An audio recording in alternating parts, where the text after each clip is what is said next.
Bonjour, bonjour à toutes et à tous, bienvenue sur KTV, Kwezi FM, le 106.9 pour un temps de parole en direct, à la radio et à la télévision. Kambi, il est avec nous sur le plateau, on va le saluer. Kambi, bonjour. Bonjour. Merci d'avoir accepté notre invitation. Alors, quand je vous ai eu hier au téléphone, on a discuté de ce plateau, on l'a préparé.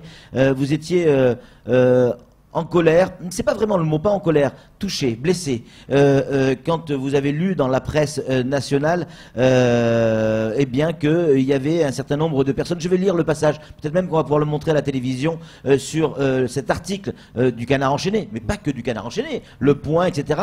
Je vais le lire pour que les choses soient très très claires. La délégation de donc Jean-Jacques Brault, le général Lambert Lucas et le conseiller d'État Jean Courcial devaient évaluer la crise sociale, économique et sécuritaire. Ils ont été reçus à Matignon et à leur retour, donc le 22 mars, ils ont alerté Édouard Philippe, le Premier ministre, et là je cite, la pénétration du mouvement social par des islamistes radicaux, et il parlait de vous, Kambi. Aujourd'hui, c'est quoi qui vous anime? Qu'est-ce que vous ressentez au fond de vous? La colère?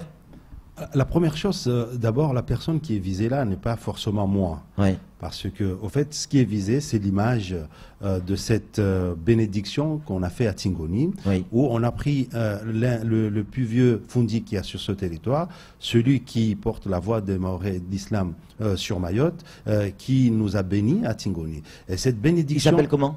Mahmoud Mela, le petit frère du grand cheikh Adnan Mela, cet homme qui nous a On le voit sur la photo, hein, c'est bien lui, on est d'accord. Cet homme qui nous a bénis à Tingoni et que beaucoup ont pensé que c'était que ce jour-là, il était venu pour nous faire serment. On n'a pas fait serment. Non, il n'y avait pas de Coran, on y était. Il n'y avait pas de Coran, il n'y avait rien. Ouais. Il y a eu juste une bénédiction.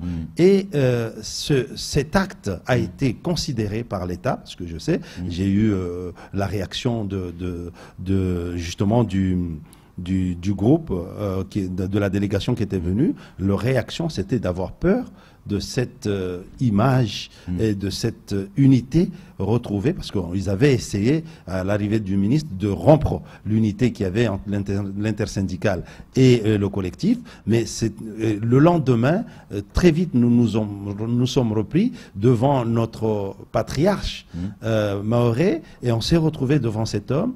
Et cette image, ils l'ont considéré que c'est de l'islamisme radical. C'est une insulte à cette personne qui est respectée par tous les Mahorais. C'est une insulte à l'ensemble des Mahorais qui sont musulmans, qui sont traités. Au fait, ces gars-là, quand ils sont venus ici, ils n'ont trouvé, ils n'ont vu aucune difficulté à Mayotte. La seule difficulté qu'ils ont vu à trouver et à dire au Premier ministre, c'était que nous sommes des islamistes radicaux. Mais si nous étions des islamistes radicaux, ils n'auraient jamais atterri sur l'aéroport. Donc, et ils n'auraient jamais été accueillis bras ouverts par les Mahorais. Donc, je suis frustré, je suis en colère, et cela ne devrait pas s'arrêter là. Nous devons absolument engager en tout cas moi, j'engagerai des procédures pour diffamation devant la justice pour diffamation, parce que il est inacceptable et incompréhensible. Ce n'étaient pas des négociateurs. Au fait, ils ont bien montré qu'ils n'étaient pas des négociateurs. Ils étaient venus pour dompter la population mahoraise. Et quand le petit cheval ne s'était pas fait dompter, tout de suite, comme on dit, l'adage dit que la meilleure façon de se débarrasser de son chien, c'est de dire qu'il a la rage. Dire qu'il a la rage. Kambi, on est sur Kwezi, donc on dit tout, on est totalement transparent, et vous l'êtes, vous l'avez démontré depuis le début. Il y a eu un accrochage, clairement, verbal, entre vous et Jean-Jacques Brault. On est bien d'accord là-dessus. Oui. Déjà, on va essayer de comprendre qu'est-ce qui s'est passé ce jour-là. C'est quoi cet accrochage, clairement? Cet accrochage, souvent les gens ont entendu la version du gouvernement, enfin de Jean-Jacques Brault. De Jean-Jacques Brault, et ils n'ont jamais voulu savoir ce qui s'est passé. On a eu une réunion le matin de l'intersyndicale du collectif pour savoir si on allait les accueillir ou pas. Donc on s'est convenu que nous allons les écouter à condition qu'ils aient un mandat. Donc la première chose, la question, c'était de leur poser la question s'ils avaient un mandat. On arrive à Tingoni, on leur pose cette question-là. Et à chaque fois qu'on leur a posé cette question-là, ils ont détourné et ils sont revenus à chaque fois sur les propositions de la ministre que nous ne voulions pas entendre parler à ce moment-là. Donc, puis à un moment, on a pris une minute de suspension, on est sorti dehors et le collectif et l'intersyndical a décidé qu'il y avait 3 personnes qui devaient retourner pour poser cette même question et s'ils ne répondent pas, nous allions partir. Et ils m'ont laissé porte-parole de cette délégation de 3 personnes. Donc vous faisiez partie de ces 3 personnes pour poser la question si officiellement, si oui ou non ils avaient un mandat. Oui. Donc on est entré. À ce moment-là, quand on est entré, on a posé la question. Le préfet a essayé de détourner la question et à chaque fois, par 2 fois, j'ai posé la question. Puis quand ils nous ont bien montré qu'ils n'avaient pas de délégation, mais en fait c'était des gens qui étaient venus là pour la communication et pour dompter, parce qu'ils ont emmené un ancien préfet qui était là, gouverneur plutôt que préfet, et lisez le livre de Mahmoud Azhar. Les premières phrases de ce livre, il parle d'un préfet qui lui a dit qu'il s'est senti comme gouverneur ici. Et comme par hasard, ce préfet, c'est Bro. Le livre de Mahmoud Azhar parle de Bro, qui s'est senti ici comme un gouverneur. Donc, moi, ayant connaissance de ce passage dans le livre de Mahmoud Azhari, à ce moment-là, je me suis dit, j'ai dit au préfet, avec tout le respect, je m'adressais à vous, monsieur le préfet, puisque vous n'avez pas de mandat, et vous nous montrez que vous n'avez pas de mandat, nous ne serons plus en mesure de pouvoir palabrer, parce qu'il n'y a pas de moment de palabre, les Mahorais sont dans la rue, on ne peut pas palabrer, et on va vous laisser, et j'ai demandé aux autres de partir. Et quand je me suis mis debout, à ce moment-là, c'est Bro qui m'a attaqué. Il m'a attaqué avec des mots menaçants. Et il m'a dit que vous n'allez pas vous mettre debout, je vous en défends, attention monsieur Kambi. Donc c'est l'intimidation, des menaces sur place. Il vous a demandé de vous rasseoir. Il m'a demandé de me rasseoir et de ne pas oser quitter la salle. Donc à ce moment-là, je lui ai dit, monsieur le préfet, vous m'intimidez chez moi, donc je n'ai pas peur, mais aussi, monsieur, vous avez été ici, gouverneur ici, en prenant ces mots, ses propres mots, c'est lui qui avait dit à Mahmoud Azhari, vous avez été gouverneur ici, vous n'avez rien fait, vous avez eu la possibilité de changer les choses, vous n'avez rien fait, nous vous considérons comme étant le problème mahorais, donc nous ne voulons pas discuter avec vous, et nous allons partir. Et j'ai demandé aux autres de nous lever et de partir.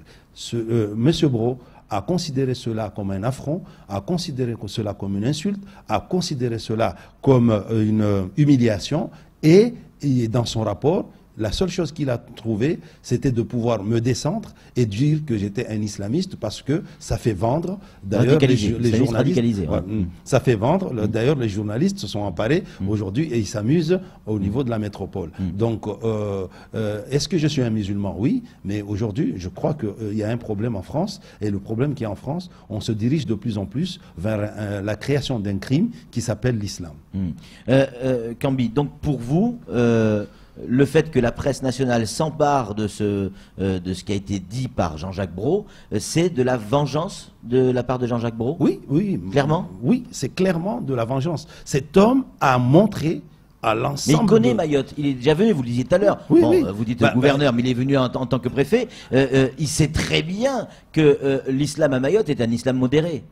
Il le sait mieux que quiconque. Ce monsieur, il s'en est pas pris à moi, je suis désolé, il s'en est pris à l'image, comme je vous ai dit, de ce qui s'est passé à Tingoni, et ça veut dire qu'il s'en est pris à notre patriarche, celui qui, l'ancien Fundi, le grand Fundi qui a sur ce territoire. Parce que vous êtes le porte-parole de ce Fundi, hein.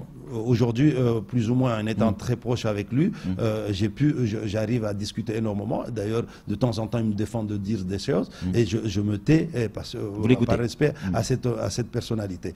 Et il s'en est pris à cet homme. Donc, s'il s'en est pris à cet homme, il s'en est pris à toute la population mahoraise. Et avec vengeance, il avait un problème avec moi. Plutôt que de traiter le problème avec moi, il a réellement montré qu'il n'était pas un négociateur, qu'il était venu parce qu'à l'époque, quand il a été gouverneur, il était venu pour dompter les Mahorais. et le discours, il ne savait pas que le discours mahorais avait changé, ben malheureusement, il se trouve face à une jeunesse qui ne veut plus de l'ancien discours et du traitement des Mahorais. Mais pourquoi dire que vous êtes un islamiste radicalisé? Peut-être qu'il y a des informations que l'on n'a pas. Vous avez une vision de l'islam, vous avez un projet pour Mayotte en termes de religion? Oui, j'ai un projet pour Mayotte en termes de religion. Vous savez, nous sommes aujourd'hui, nous ne sommes pas nous sommes dans un monde globalisé. Et ce monde globalisé fait que aussi, même les conneries sont globalisées au niveau international. Ouais. Donc, nous sommes sur un petit territoire. Si nous ne privilégions pas ce qui a été, l'éducation qui a été sur ces territoires depuis toujours longtemps, que la France a mis à mal, parce que la France a fait sauter toutes nos structures et toutes nos références culturelles, à tel point qu'aujourd'hui, le Mahorais est désorienté.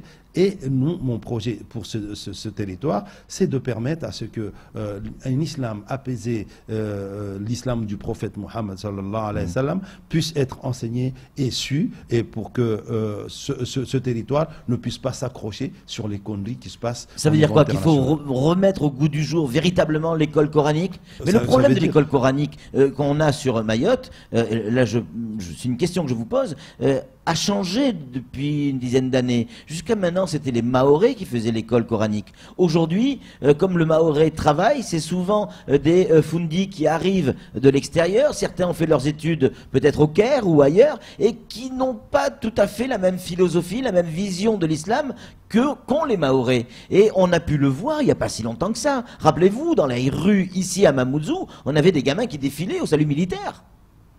On se rappelle de ça. Oui.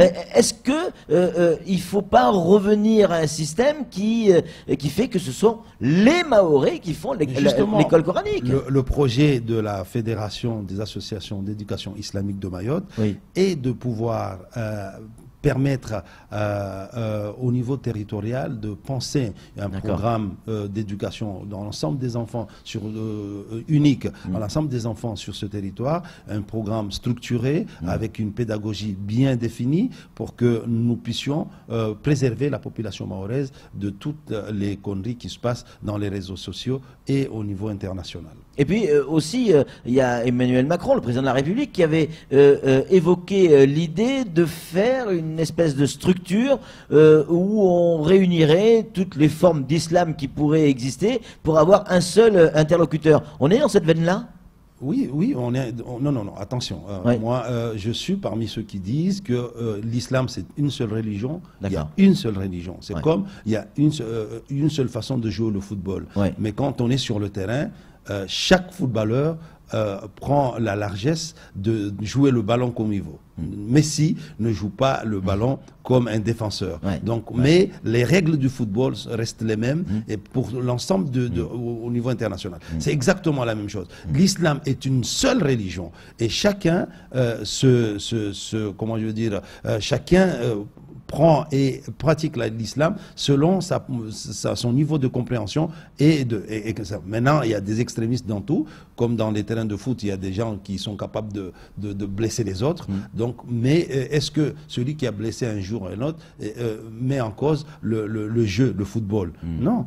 Celui qui fait les conneries aux abords de l'islam ne met pas en cause l'islam. Donc du coup, oui, il faut un interlocuteur pour l'État sur ce territoire. Oui, et ça, je suis convaincu qu'il le faut. Mais un interlocuteur qui discuterait avec respect et réciproque, de lui vers l'État et l'État vers cet interlocuteur pour qu'enfin on puisse apaiser cette société. Une question d'un auditeur, ce sera la dernière de ce temps de parole. Elle est difficile. Bonjour, c'est quand même regrettable que les personnes qui souhaitent briguer un mandat politique utilisent des sujets qui touchent les Mahorais afin de les manipuler plus aisément, puisque l'invité est un homme transparent. Nous attendons qu'il dévoile ses projets. Est-ce que oui ou non, Cambi, vous avez une ambition politique? Clairement. Monsieur, si je voulais être un homme politique, ça fait longtemps que je l'aurais fait. J'ai choisi ma voie. C'est celle de l'islam. Et parce que je sais, je crois que dedans, je peux avoir la paix de mon cœur et pouvoir vivre en parfaite harmonie. Si un jour il s'avère que je devais être en politique, ça sera certainement pas prochainement, ça sera peut-être quand j'aurais pu montrer que j'ai pu élever des enfants et que mes enfants ont réussi. À ce moment-là, je demanderai peut-être au peuple de me confier la clé de leur destinée. Mais maintenant, je n'ai aucun problème. Donc à ce jour, non, mais vous n'écartez pas cette hypothèse. Non, non, je n'écarte pas et je ne confirme pas, je n'infirme pas. D'accord. Et ce dont je suis sûr, je ne veux pas être élu. Mais si contribuer auprès d'un élu pour développer ce territoire, c'est ce que je fais et c'est mon boulot que je fais jusqu'à aujourd'hui. Je travaille aux côtés des élus. Merci beaucoup, Cambi. C'est tout pour ce temps de parole. Tout de suite, la suite de nos programmes.